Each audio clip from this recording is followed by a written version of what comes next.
If you're looking for some ways to train your hamstrings at home, then stay tuned because today I got 4 different RDL variations that you can do at home with bands.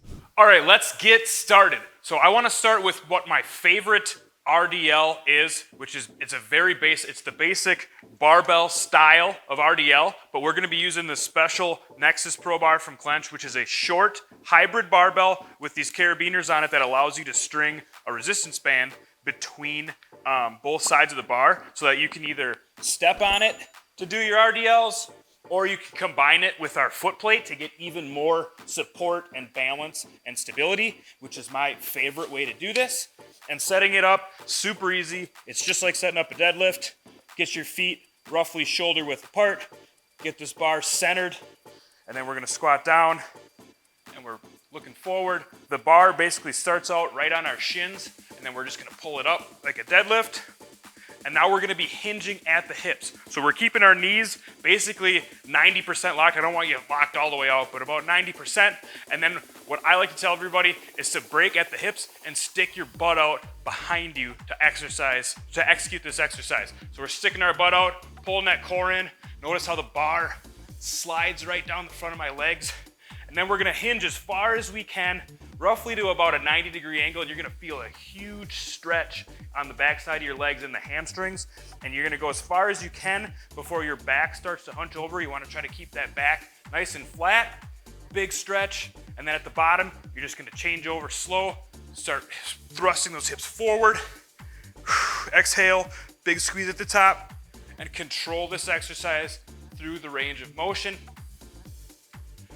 And what I like about this bar version and using bands is bands put a lot less impact on your joints. And at the bottom of this rep, the resistance is lower than it is at the top, which is where at the bottom here is the most stress on your lower back. So it's gonna take a lot of stress off that lower back and allow you to drive more force, more tension into those hamstrings so you can really grind them out. If you don't have the bar or the foot plate and you're looking for an absolute simplest setup, you can also do this exercise with just a 41-inch band and maybe a pair of band handles to make it more comfortable. It won't be as comfortable as the barbell foot plate version, but you can still do it. You just won't be able to go as heavy.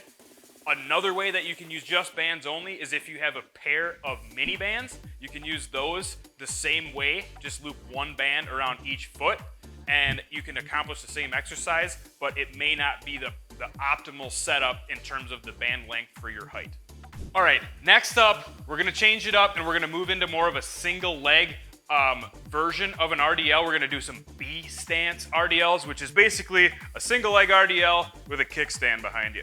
You got your back leg to kind of support you, and that'll keep your low back supported. And then I like to use the foot plate for this because it takes up tension on the band, so that when we bend over, we're gonna start with more tension. This band is gonna be pulling us down, versus if you just stand on the band, it's gonna be hard to do the 41-inch band because there's gonna be too much slack.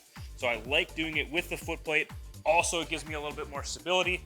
Setting this up, basically hanging onto 2 band handles here. You could also do this with a set of dumbbells as well if you have dumbbells, but we're doing a resistance band video, so that's what I'm gonna show you.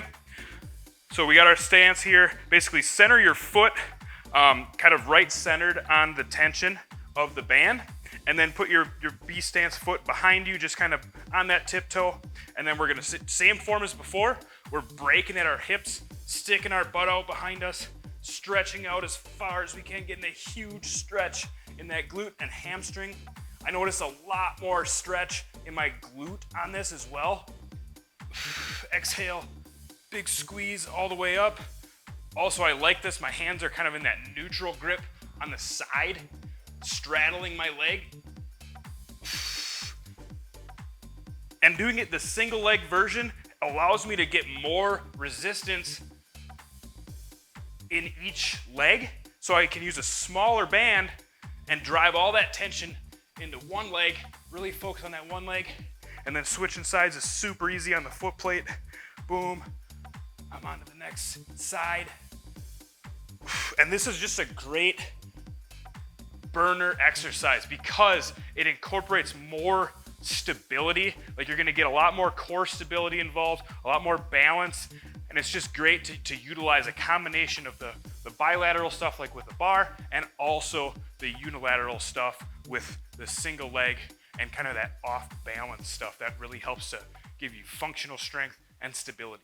All right, one more single leg variation. We're going to challenge your balance and stability to the max with this exercise. So I like to set this up with a single mini band and a clench band handle, and I'm gonna hook this band around my foot, and I like to kind of keep it more around my toe or like right at the ball of my foot here, and you'll see why in a minute for balance reasons.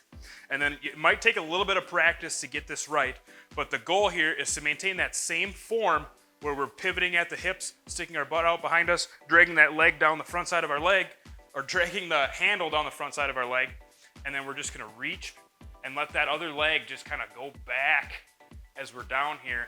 Challenging, you can see my ankles probably shaking. Exhale. And we're not trying to stick that other leg out behind us, it's just gonna kind of pivot with our hips as we go. But as you can see, I'm losing my balance again.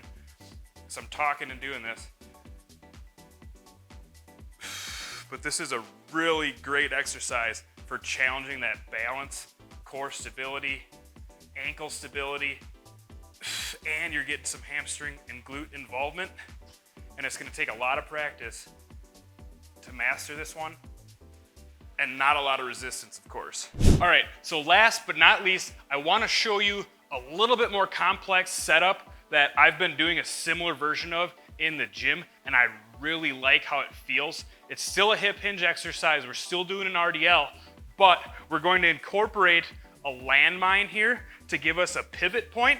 So we're using the 45-pound Olympic bar. You can put plate weights on it, and then to grab on, I like to use like a V-bar or something that I can put on the end and use both hands. And then to add that tension and get that progressive resistance, I've been using a pair of mini bands. Now at the gym, there's sweet machines that you can just hook these up to, and then you step in and you're doing the pivoting RDLs. This is a home gym hack way to set it up, and it still feels pretty darn good. So I grab a pair of mini bands, get my plates loaded onto the landmine, and then I loop it right around my feet, and then I basically just step in, loop my mini bands right around that centered post, and then I want to get it kind of up as close to the plate weights as I can so that they don't slide around. Get everything nice and balanced. Hook in my V-bar. And now obviously this on camera probably looks like a bit of a cluster, but it's really not that complicated, and it's easy to get into. Squatting down, same thing, we're doing our RDL. So now this is going to limit our range of motion. So when we pivot, stick our butt out behind us, keeping our legs straight, stretching all the way down. Now, this weight will limit how far down I can go, and I don't like to just set it on the ground, take all the tension off. I just kind of like kiss the floor gently, pause, exhale, and then squeeze up. And then this prevents me from hyperextending and thrusting my hips too far forward and arching my back. And the mini bands add that tension at the top, and it just lights my hamstrings on fire. Super challenging, super smooth strength curve. And you can load up the weight and really train those hamstrings. All right, I hope you enjoyed this video. If you made it this far, be sure to leave me a comment telling me which one of these exercises is your favorite, which one of these you like to train with.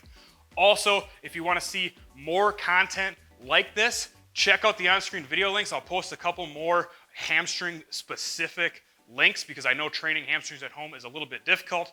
Also, if you liked what you saw today, be sure to smash that like button and head over to clenchfitness.com if you need any of the resistance bands or accessories. And thank you for watching.